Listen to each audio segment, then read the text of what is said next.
Hello ಎಲ್ರಿಗೂ ನಮಸ್ಕಾರ. ನಾನು ನಿಮ್ಮ ಗೆಳತಿ ವಿನುತಾ. ಇವತ್ತು ತುಂಬಾ ರುಚಿಕರವಾದ ಮತ್ತು ಆರೋಗ್ಯಕ್ಕೂ ತುಂಬ ಒಳ್ಳೆಯದಾಗಿರುವಂಥ ಒಂದು ರೆಸಿಪಿ. ಇದಕ್ಕೆ ನಾವು ನಮ್ಮ ಕಡೆ ಎಲ್ಲ ಪೆಸರಿಟ್ಟು ಅಂತ ಕರಿತೀವಿ, ಮತ್ತು ಹೆಸರು ಕಾಳು ದೋಸೆ ಅಂತಲೂ ಅನ್ಬೋದು. ಇದನ್ನು ಹೇಗೆ ಮಾಡೋದು ಅಂತ ನೋಡೋಣ ಬನ್ನಿ. ಮೊದಲಿಗೆ ಹೆಸರು ಕಾಳನ್ನ ಮತ್ತು ಅಕ್ಕಿ ಮತ್ತು ಉದ್ದಿನಬೇಳೆನ ರಾತ್ರಿಯೇ ನೆನೆ ಇಟ್ಕೋಬೇಕು. ಹೆಸರು ಕಾಳು 2 ಕಪ್ಪು ಹೆಸರು ಕಾಳಿಗೆ ಅರ್ಧ ಕಪ್ನಷ್ಟು ಅಕ್ಕಿ, ಅರ್ಧ ಕಪ್ನಷ್ಟು ಉದ್ದಿನ ಕಾಳು ಹಾಕ್ಕೊಂಡು ರಾತ್ರಿಯೇ ನೆನೆಟ್ಕೊಂಡಿದ್ದೀನಿ ನಾನು. ಬೆಳಗ್ಗೆ ಒಂದೆರಡು ಸರಿ ನೀರು ಹಾಕಿ ಎಲ್ಲ ನೀರನ್ನು ಬಸ್ಕೊಳ್ಳೋಣ.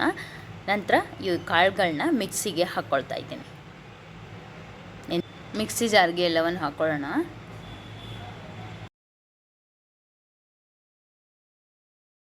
ನಂತರ ಈ ಕಾಳನ್ನ ರುಬ್ಬಬೇಕಾದಾಗ ನಾವು ಅದಕ್ಕೆ ಸ್ವಲ್ಪ ಕರಿಬೇವು ಹಾಕ್ಕೊಳ್ತಾ ಇದ್ದೀನಿ. ನೀರಲ್ಲಿ ಚೆನ್ನಾಗಿ ತೊಳ್ಕೊಂಡು ತೊಗೊಳ್ಳಿ. ನಂತರ ಶುಂಠಿ, ನಂತರ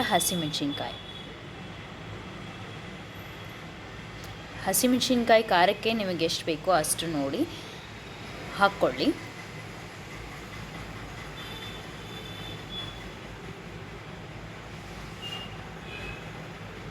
ನಂತರ ಸ್ವಲ್ಪ ಬೆಳ್ಳುಳ್ಳಿ ಹಾಕ್ಕೊಳ್ತಾ ಇದ್ದೀನಿ. ನಂತರ ಉಪ್ಪು ಸೇರಿಸ್ಕೊಳ್ತಾ ಇದ್ದೀನಿ, ರುಚಿಗೆ ತಕ್ಕಷ್ಟು ಹಾಕ್ಕೊಳ್ಳಿ. ನಂತರ ಸ್ವಲ್ಪ ಜೀರಿಗೆನ ಆ್ಯಡ್ ಮಾಡ್ಕೊಳ್ತಾ ಇದ್ದೀನಿ. ನಂತರ ಸ್ವಲ್ಪ ಕೊತ್ತಂಬರಿ, ಇವೆಲ್ಲವನ್ನು ಹಾಕ್ಕೊಂಡು ರುಬ್ಕೊಳ್ಳೋಣ. ನೋಡ್ತಾ ಇರ್ಬೋದು, ನಾನು ಇದು 1 ಜಾರಿಗೆ ಮಾತ್ರ ಇವೆಲ್ಲ ಸಾಮಾನುಗಳನ್ನು ಹಾಕ್ಕೊಂಡು ರುಬ್ಕೊಂಡಿದ್ದೀನಿ. ಚಿಟಿಕೆ ಸೋಡಾ ಪುಡಿ ಹಾಕ್ಕೊಳ್ತಾ ಇದ್ದೀನಿ. ಇದು ಸ್ವಲ್ಪ ಭಾಳ ಗಟ್ಟಿ ಅನ್ನಿಸ್ತು ನನಗೆ, ಅದಕ್ಕೆ ಸ್ವಲ್ಪ ನೀರು ಹಾಕ್ಕೊಂಡು ಕಲಿಸ್ಕೊಳ್ತಾ ಇದ್ದೀನಿ. ನೋಡ್ತಾ ಇರ್ಬೋದು, ಈ ಹಂತದಲ್ಲಿದ್ದರೆ ಸಾಕಾಗುತ್ತೆ. ದೋಸೆ ಹಿಟ್ಟು ರೆಡಿಯಾಗಿದೆ. ಕಾಳನ್ನ ರುಬ್ಬಬೇಕಾದ್ರೆ ಮಿಕ್ಸಿ ಜಾರ್ಗೂ ಕೂಡ ನೀರು ಹಾಕ್ಕೊಂಡು ರುಬ್ಕೋಬೋದು. ದೋಸೆ ಹಿಟ್ಟು ರೆಡಿಯಾಗಿದೆ ಈಗ. ನಂತರ ನಾವು ಇದಕ್ಕೆ ಚಟ್ನಿ ಮಾಡ್ಕೊಳ್ಳೋಣ. ಮೊದಲಿಗೆ ನಾನು ದಪ್ಪದಾಗಿ ಹೆಚ್ಕೊಂಡಿದ್ದೀನಿ ಚಟ್ನಿಗೋಸ್ಕರನೇ. ಟೊಮೆಟೊ ತೊಗೊಂಡಿದ್ದೀನಿ, ದೊಡ್ಡದಾಗಿ ಹೆಚ್ಕೊಂಡಿರೋದು, ಮತ್ತು ಒಂದು ಬೆಳ್ಳುಳ್ಳಿ ತೊಗೊಂಡಿದ್ದೀನಿ.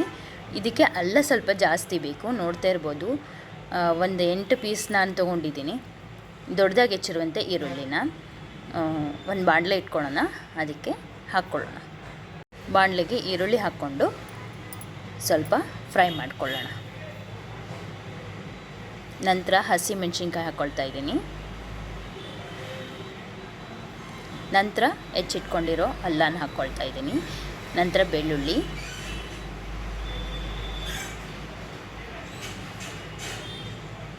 ಸ್ವಲ್ಪ ಬಾಡಿಸ್ಕೊಳ್ಳೋಣ ಇದನ್ನೆಲ್ಲ. ನಂತರ ಟೊಮೆಟೊ, ದೊಡ್ಡದಾಗಿ ಕಟ್ ಮಾಡಿರೋಂಥ ಟೊಮೆಟೊನ ಹಾಕ್ಕೊಳ್ತಾ ಇದ್ದೀನಿ. ಇವೆಲ್ಲ ಒಂದು 5 ರಿಂದ 10 ನಿಮಿಷ ಹುರಿದ್ರೆ ಸಾಕಾಗುತ್ತೆ. ನಂತರ ಕರಿಬೇವು ಹಾಕ್ಕೊಳ್ತಾ ಇದ್ದೀನಿ. ಸ್ವಲ್ಪ ಜೀರಿಗೆ, ನೋಡ್ತಿರ್ಬೋದು ಈ ಥರ ಆದರೆ ಸಾಕಾಗುತ್ತೆ ನೋಡಿ. ಟೊಮೆಟೊ ಎಲ್ಲ ಮೆತ್ತಗಾಗಿರುತ್ತೆ.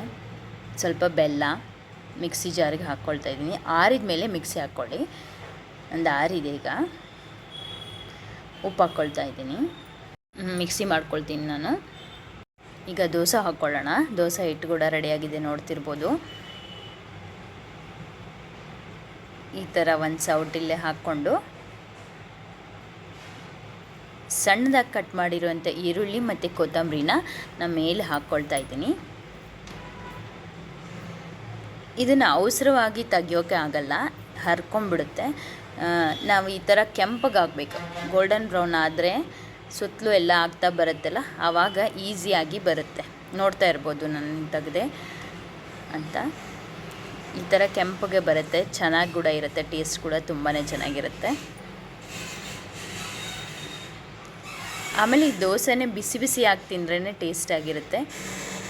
ಆಮೇಲೆ ದೋಸೆ ಮೆತ್ತಗಾಗ್ಬಿಡುತ್ತೆ, ಅದಕ್ಕೆ ಬಿಸಿ ಬಿಸಿ ಆಗಿದ್ದಾಗೆ ಸ್ವಲ್ಪ ಗರಿ ಗರಿ ಇರುತ್ತೆ, ತಿನ್ಬೋದು. ನಾವು ಜಾಸ್ತಿ ರೋಸ್ಟ್ ಬೇಕಂದರೆ ಸ್ವಲ್ಪ ಅಕ್ಕಿ ಪ್ರಮಾಣನ ಜಾಸ್ತಿ ಬೇಕಾದರೂ ಮಾಡ್ಕೋಬೋದು. ಮಾಡಿಕೊಂಡು ಬಿಸಿ ಬಿಸಿಯಾಗಿ ತಿಂದ್ರೂ ಅದು ಕೂಡ ರೋಸ್ಟೇ ಆಗಿರುತ್ತೆ. ನೋಡಿದರೆ ಹೇಗೆ ಮಾಡೋದು ಹೆಸರು ಕಾಳು ದೋಸೆ ಅಂತ, ಅಥವಾ ಪೆಸರಿಟ್ಟು ಹೇಗೆ ಮಾಡೋದು ಅಂತ ನೋಡಿದ್ರಲ್ಲ. ನೀವು ಕೂಡ ಟ್ರೈ ಮಾಡ್ತೀರಾ ಅಂತ ನಾನು ತಿಳ್ಕೊಂಡಿದ್ದೀನಿ. ಹೆಸರು ಕಾಳು ದೋಸೆ ಮತ್ತು ಅಲ್ಲದ ಚಟ್ನಿ ರೆಡಿಯಾಗಿದೆ. ಈ ಚಟ್ನಿಗೆ ಬೇಕಾದರೆ ನಾವು ಕೆಂಪು ಖಾರ ಯೂಸ್ ಮಾಡಿ ಬೇಕಾದರೂ ಮಾಡ್ಬೋದು. ಹಸೆ ಖಾರ ಸ್ಕಿಪ್ ಮಾಡಿ, ಹಸಿಮೆಣ್ಸಿಕಾಯಿನ ಸ್ಕಿಪ್ ಮಾಡಿ ಅಲ್ಲಿ ಆ ಜಾಗದಲ್ಲಿ ಖಾರ ಕೂಡ ಹಾಕ್ಕೋಬೋದು, ಒಣ ಖಾರನ. ಅದು ಕೂಡ ಚಟ್ನಿ ತುಂಬಾ ಚೆನ್ನಾಗಿರುತ್ತೆ.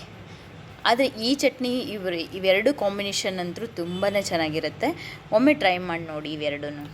ಟೇಸ್ಟಿಯಾದ ಹೆಲ್ತಿಯಾದ ಈ ರೆಸಿಪಿ ನಿಮಗೆ ಇಷ್ಟವಾಗಿದ್ದಲ್ಲಿ ಲೈಕ್ ಮಾಡಿ, ಶೇರ್ ಮಾಡಿ, ಸಬ್ಸ್ಕ್ರೈಬ್ ಮಾಡಿ. Thank you.